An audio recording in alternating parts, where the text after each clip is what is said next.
ও শালা, ও ওই জায়গায় শালার কাছে টা পাবো মোটা সামনে এসছি না, শালা আজকে ফুলাই ফুলাই যাবো আমি, গিয়ে পার ঠেলে উঠবো।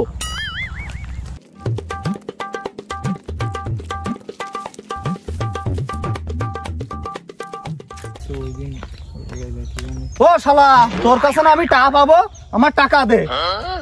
ও শালা, তুই যে আমার কাছে টাকা পাবি, টাকা কি এইভাবে চেতে হয়? টাকা কিভাবে চেতে হয় আমি তোর দেয়াচ্ছি, তুই এই জায়গায় বয়। ও শালা, তোর কাছে আমি টাকা পাই না, আমার টাকা দে, আমার টাকা দে, টাকা দে, আমার টাকা দে। এবার তুই যা, আসি আমার কাছে টাকা। ও শালা, দাঁড়া, তুই আমার কাছে টাকা পাবি না, এই নে তোর টাকা। ও তুই মাঠে নেমে গেলি থেমে, ও তুই মাঠে নেমে গেলি থেমে, দু বলে out, good bye good good.